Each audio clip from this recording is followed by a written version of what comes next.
At some point, people can bang on LeBron, but he is always engaged. People have bad nights. MJ had bad nights. Magic was called Tragic Johnson for a series.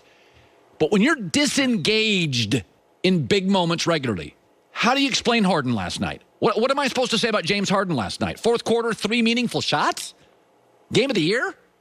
Yeah, I mean, to me, the takeaway last night, I was very surprised to see this was your response to last night. The takeaway last night, to me, wasn't about Harden, what he did or didn't do. I mean, he nearly had another 30-point triple-double.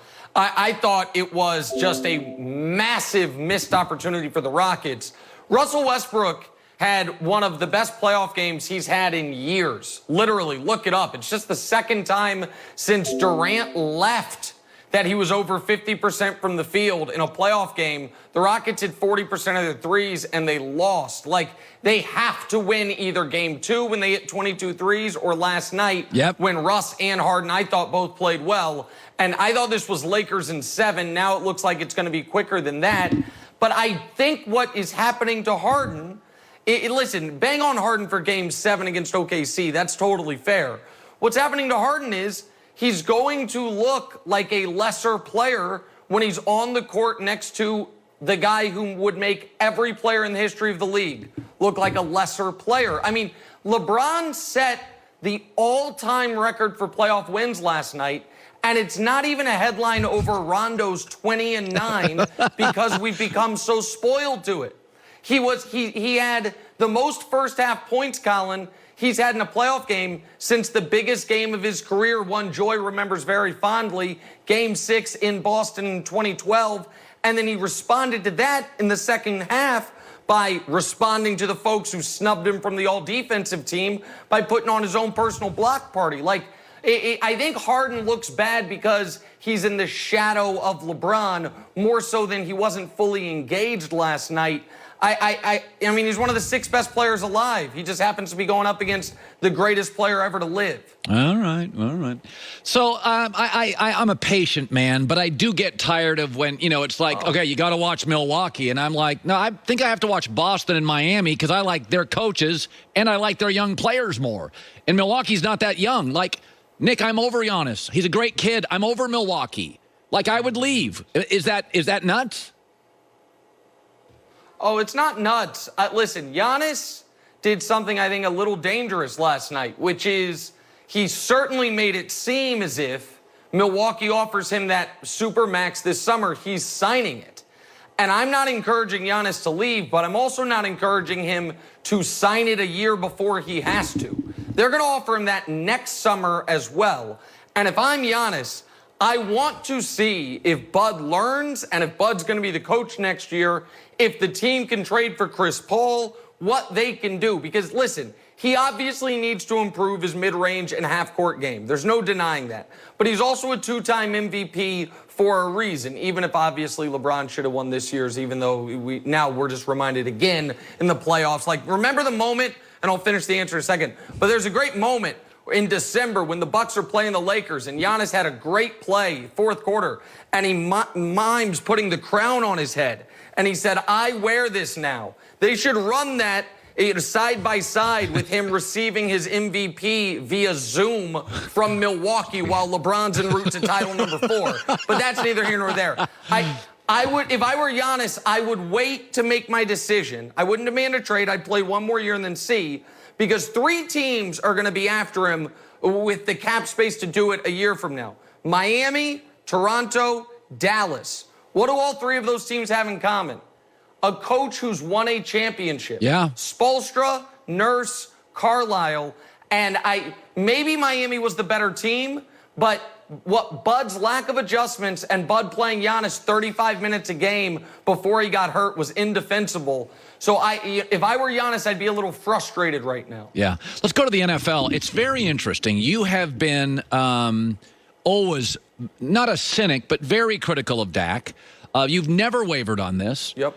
It is a quarterback league, and that's why Kansas City's great, and that's why Baltimore's going to be great, and why Seattle's almost always great. You have to be great at quarterback, and why New England now won't be as good. Brady's gone, right? So you have the Cowboys, despite your criticism of Dak, as the #1 seed in the NFC, as the offensive line ages, as Zeke gets slower every year, as they still have a Cub Scout as offensive coordinator in his 3rd total year of coaching, and their schedule's no day at the beach. Explain yourself with this Dallas #1 seed stuff.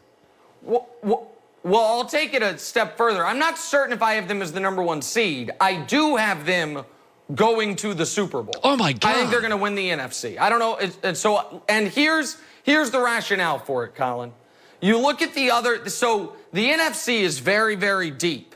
What the Cowboys have going for them is all the other contenders have another contender to deal with in their own division, except for Dallas. San Francisco has Seattle. The Saints have your beloved Tampa Bay Buccaneers. The Packers, a lot of folks believe the Vikings are going to be excellent, particularly with the addition of Yannick Ngakoue. The Cowboys have 2 truly awful teams in Washington and the Giants, and then a team in Philly who's been snake-bitten by injuries, and shockingly, the season hasn't even started, they're snake-bitten by injuries again. Yeah. So that, plus the fact that last year, with competent coaching, I think they're an 11-win team.